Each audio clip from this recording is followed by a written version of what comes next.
Day number 7 खत्म करके day number 8 पे आ चुका है इथेनोइक एसिड। क्या होता है इथेनोइक एसिड, कैसे होता है इथेनोइक एसिड, हम सब समझेंगे। देखो नाम में ही क्या आ रहा है इसके, देखो नाम में ही आ रहा है ओइक। ओइक मतलब कार्बोक्सिलिक ग्रुप, COOH ये होता है।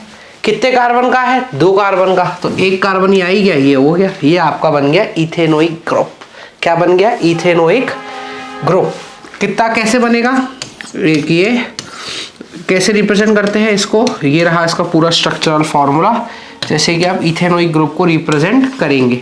अगर आप चाहे तो आप हाइड्रोजन भी लगा सकते हैं। जैसे एक कार्बन कितने बॉन्ड बनाता है? 4, एक बना चुका है, तो 3 बॉन्ड किसके साथ बनाएगा? 3 बॉन्ड बनाएगा हाइड्रोजन के साथ। 3 बॉन्ड किसके साथ बनाएगा बच्चे? हाइड्रोजन के साथ। और कौन सा ग्रुप बना दिया इसने? ये बन गया इथेनोइक ग्रुप। ये क्या है? Ethanoic group. ठीक है, ये फर्स्ट मेंबर नहीं होता बच्चों, ये सेकंड मेंबर होता है, second member of carboxylic acid group का। जो ये कार्बोक्सिलिक एसिड ग्रुप है उसका कौन सा मेंबर है? सेकंड मेंबर है। ठीक है, इसका मेल्टिंग पॉइंट देखो सिर्फ 290 केल्विन ही होता है, यानी लगभग 17 डिग्री के आसपास ये मेल्ट हो जाता है, और ये जल्दी फ्रीज भी जल्दी हो जाता है। ठीक है, तो इसी वजह से ये जल्दी फ्रीज हो जाता है, बर्फ जैसा दिखने लग जाता है फ्रीज होने के बाद, इसलिए इसका एक और नाम दिया जाता है ग्लेशियल एसिटिक एसिड। क्या नाम दिया जाता है बच्चा इसका? Glacial acetic acid. अब तुमको कुछ नहीं करना, तुमको सिर्फ ये एसिटिक एसिड का नाम याद रखना है कि ये एसिटिक एसिड, ये तुमसे पूछ लेगा। एसिटिक एसिड का सिंपल सा जो काम है, जो एसिटिक एसिड का सिंपल सा काम है वो क्या है? CCOH बॉन्ड बनाना। इसको बोलते हैं एसिटिक एसिड। इसको क्या बोलते हैं? Acetic acid. अगर हमें एसिटिक एसिड चाहिए तो हमें सिर्फ इतना सा इसमें ध्यान रखना पड़ेगा। वो कहीं भी बोल सकता है एसिटिक एसिड, तो हमको ये चीज बच्चे ध्यान होनी चाहिए। इसी को ही विनेगर के अंदर भी डालते हैं। ठीक है, इसी को क्या बोलते हैं? विनेगर। मतलब 5 से 8% आप ये एसिटिक एसिड मिला दो, कितना परसेंट? 5 to 8% अगर एसिटिक एसिड होगा तो 5 to 8% एसिटिक एसिड को बोलते हैं बच्चे विनेगर। 5 to 8% एसिटिक एसिड को क्या बोलते हैं? विनेगर। और एक बात ध्यान रख लेना, ये जो कार्बोक्सिलिक एसिड है ये ज्यादातर है क्या? ऑर्गेनिक एसिड, तो ये वीक एसिड भी होता है। ये कैसा एसिड है बच्चों? Weak acid. ये स्ट्रॉन्ग एसिड नहीं है। वीक एसिड मतलब जब भी हम इसको पानी में डालेंगे तो ये कभी भी कंप्लीट डिसोसिएशन हमको शो करने वाला नहीं है। जब भी हम इसको पानी में डालेंगे तो ये हमें कभी भी कंप्लीट डिसोसिएशन शो करके नहीं देगा, इसलिए इसको क्या बोला जाता है? Weak acid. आ गई यहाँ तक की कहानी समझ में बच्चों? पक्का? चलो आगे आ जाओ। अब इसमें पहली रिएक्शन होती है, इसकी रिएक्शंस पढ़ते सीधा सीधा। इसकी पहली रिएक्शन क्या है? इसकी पहली रिएक्शन है एस्टरिफिकेशन रिएक्शन। एस्टरिफिकेशन ना बहुत बार पूछा जाता है। ठीक है, तुमसे डायरेक्टली पूछ लेगा एस्टरिफिकेशन क्या होता है।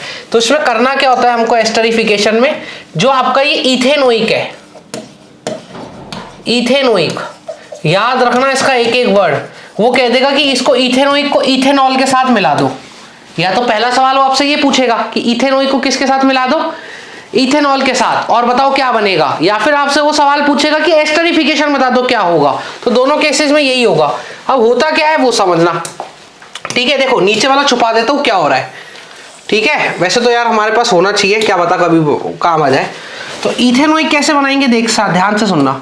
CCOH, इथेन मतलब 2 कार्बन, ओइक मतलब कार्बोक्सिलिक ग्रुप, ये बन गया हमारा इथेनोइक।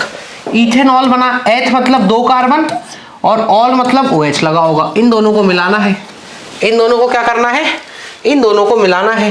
ठीक है भाई, मिला रहे हैं इन दोनों को। अभी जैसे ही ये दोनों मिलेंगे तो होता क्या है वो समझ। इसका H और इसका OH, HOH मिलके बाहर आ गया पानी। HOH मिलके क्या बाहर आ गया? पानी। थोड़ा सा देख, इसको साइड में कर देता हूं ताकि तुम्हें और समझ में आए। ठीक है, थोड़ा सा इधर ले जाता हूं उसको। HOH मिलके बाहर क्या आ गया बच्चे? पानी। अरे आजा, आई होप आपको दिख रहा होगा, है ना। तो ये H और OH मिलके क्या आ गया? पानी। और ये एज इट इज ग्रुप, देख ये क्या बचा? CC डबल बॉन्ड O, ऐसा का ऐसा लिख दे, CC डबल बॉन्ड O। यहां क्या बचा? ये O बचा और इस इथेनॉल का CC बचा। H2O साइड में जाओ। ठीक है, ये OH और ये H तो भाग गए, ये बचा CC डबल बॉन्ड O, फिर ये O के साथ तो जुड़ी गया जाके और ये बन गया CC। तो it is known as, this is known as ester. और इस पूरी रिएक्शन को क्या बोलते हैं? Esterification reaction. जब ये बनता है तो इसकी स्मेल बहुत अच्छी होती है, तो इस बहुत अच्छी स्मेल के कारण इसको परफ्यूम्स में भी यूज लिया जाता है। किस में यूज लिया जाता है बच्चा? परफ्यूम्स में। तो इसका यही रीजन है, ठीक है, कि इसकी स्मेल जो है वो बहुत अच्छी है, स्वीट स्मेल है। कैसी स्मेल है बच्चा इसकी? स्वीट स्मेल है इसकी। क्या हो रहा है आज इसको? ठीक है, इसकी स्मेल भी कैसी है? स्वीट स्मेल है। आई यहाँ तक की बात समझ में बच्चों? अब होता क्या है, ये रिएक्शन बड़ी कन्वर्टेबल है। कन्वर्टेबल है इसीलिए बहुत मानी भी जाती है कि यार ये कन्वर्टेबल क्यों है। ठीक है, अब ये कन्वर्टेबल क्यों है वो समझाता हूं। ठीक, इस रिएक्शन को उठा के लेके चलता हूं। ठीक है, तुम्हें याद होना चाहिए हुआ क्या है। ये रिएक्शन लेके चला मैं बच्चे, ये रिएक्शन। अब ये जो चीज बनी है एस्टर, जब इस एस्टर को लूंगा मैं, देखो इस एस्टर को लिया मैंने, जब इस एस्टर को लूंगा, देखना रिवर्सिबल कैसे है। इस रिवर्सिबल की वजह से तो कहानी मजेदार है इसकी। इस एस्टर को लिया जब मैंने और उसके अंदर NaOH डाला, और इसके अंदर क्या डाला? NaOH। तो Na तो क्या है? Na तो बड़ा ऑक्सीजन प्रेमी है। Na इससे पहले वाले लेक्चर में मैंने बताया था तुम्हें कौन होता है? ऑक्सीजन प्रेमी। वो तो ऑक्सीजन देख के इसके पास जाके चिपक जाएगा। तो ये बना एज इट इज, प्लस साथ में ये जो था ये OH इसके साथ जाके लग गया। तो हमारी जो इथेनॉल है वो वापस आ गई इस रिएक्शन के अंदर, हमारी इथेनॉल वापस आ गई। और ये जो बना सोडियम का, इस सोडियम की ये जो चीज बनी इसको बोलते हैं सोप। ये क्या बन गया? सोप। अरे अगर मैं यहाँ पे सिर्फ H लगा देता, सिर्फ H लगा देता तो ये क्या बनता? इथेनोइक। पर H की जगह क्या है? Na। तो ये क्या बन गया? सोप। तो इस रिएक्शन को सेपोनिफिकेशन भी बोल सकते हैं, बोल सकते हैं। तो ये रिवर्सिबल हो गई। देख इथेनॉल डाला था, NaOH डाल के वापस इथेनॉल बाहर निकाल लिया मैंने, रिवर्सिबल। तो इसीलिए ये रिएक्शन इसको इतना इंपॉर्टेंट बनाती है। ये जो इंपॉर्टेंस है इस रिएक्शन की वो इसीलिए है क्योंकि ये जो चीज बना रहे हो आप, आज पागल हो गया ये बोर्ड, ये जो चीज बना रहे हो आप, ये चीज वापस से रिवर्स होके आती है। ये चीज वापस से रिवर्स होके आती है। इस रिवर्सिबल की वजह से ये रिएक्शन इतनी इंपॉर्टेंट बन जाती है और टीचरों की फेवरेट भी बन जाती है। ठीक है, क्या बनाया मैंने? इथेनोइक मिलाया इथेनॉल के साथ, ये HOH बाहर जाके पानी ले आए और ये एज इट इज इसके जाके जुड़ गया, क्योंकि OH और H तो भगा गए, तो ये बन गया एस्टर। जब मैं इसमें NaOH डालूंगा, जब मैं इसमें NaOH डालूंगा तो Na तो ऑक्सीजन प्रेमी है, वो तो O के पास जाके बैठ जाएगा। O मेरे को बैठा लो, O के पास जाके बैठ गया, ONA बना दिया और ये इथेनॉल वापस आ गया। तो ये इथेनॉल डाल के इथेनॉल हमने वापस ले लिया, इसीलिए इस रिएक्शन को इतना इंपॉर्टेंट माना जाता है और इसको बोला जाता है एस्टरिफिकेशन रिएक्शन यहाँ पे। और नीचे देख इथेनॉल तो बाहर आया ही आया और साथ में सोप भी बाहर आ गया। ये रहा सोप, सोडियम सोप, सोडियम का सोप। आ गई यहाँ तक की कहानी समझ में? तो इसी वजह से, यही रीजन की वजह से ये रिएक्शन इतनी इंपॉर्टेंट होती है, एस्टरिफिकेशन। डरने की जरूरत नहीं है यार, डरने की जरूरत नहीं है। कैसे करा?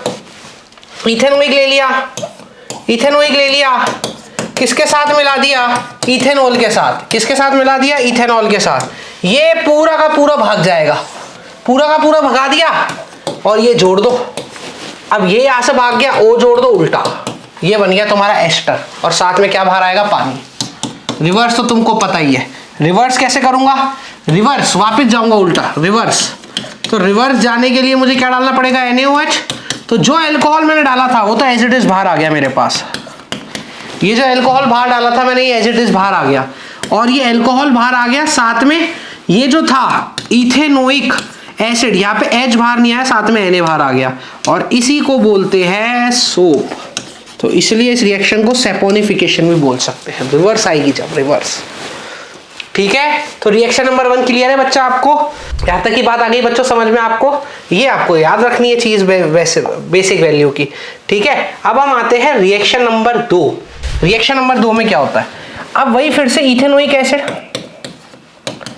इसमें बेस डाल दिया NaOH, इसमें कौन डाल दिया बेस? NaOH। तो अब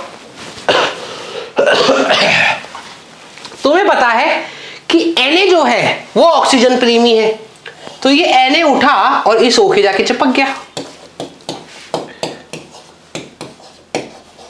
Na तो ऑक्सीजन प्रेमी है और साथ में क्या बाहर आएगा? पानी। तो ये हो गई रिएक्शन नंबर 2। क्या याद करना था? 2 मिनट की रिएक्शन, सिंपल सी, इजी, आई समझ में? सिंपल सा रिएक्शन था, ये Na बाहर आ गया बस। अब अगर इसी इथेनोइक के साथ मैं सोडियम हाइड्रोक्साइड की जगह डाल दूं सोडियम कार्बोनेट, सोडियम कार्बोनेट, तो क्या हो जाएगा? कार्बोनेट देख के, CO3 देख के मुझे एक ही चीज याद आती है, CO2, कि अगर CO3 कहीं पे है तो वो क्या बाहर देगा मुझे? CO2 बाहर देगा, और पानी तो आएगा ही आएगा। पानी कहाँ जा रहा है? पानी तो आएगा ही आएगा। बचा फिर से Na तो एक ही आदमी को लव करता है, प्योर ट्रू लव कौन है? Na का ट्रू लव है ऑक्सीजन। Na का ट्रू लव कौन है? ऑक्सीजन। और Na के ट्रू लव ऑक्सीजन के पास Na जाके चिपक जाता है। फिर से वही चीज बनी, दोनों रिएक्शन सेम टू सेम है, दोनों रिएक्शन सेम टू सेम है, बस फर्क किसका है? ये इसमें कार्बोनेट था उस वजह से CO2 आया, इसमें कार्बोनेट नहीं है तो सिर्फ पानी आएगा। बाकी बना क्या है? वही सेम चीज। यही एक एस्टरिफिकेशन में रिएक्शन थी। इथेनोइक एसिड बहुत इंपॉर्टेंट है, बहुत ही ज्यादा इंपॉर्टेंट है। ठीक है, इसलिए मैंने इसको एक इंपॉर्टेंट टॉपिक में कवर किया है कि इससे क्वेश्चन आने के बहुत हैवी चांसेस है, इससे क्वेश्चन आने के हैवी चांसेस बहुत ज्यादा है। तो इसलिए यहीं पे आपका डे नंबर 8 खत्म होता है। ठीक है, और डे नंबर 8 के साथ इथेनोइक एसिड खत्म हुआ। डे नंबर 9 में आ रहा है इससे भी important topic, soaps and detergent, तो वो देखना नहीं भूले, आपके बगल में आ रहा होगा, आप जाके उसको देखें। Ta-ta bye bye.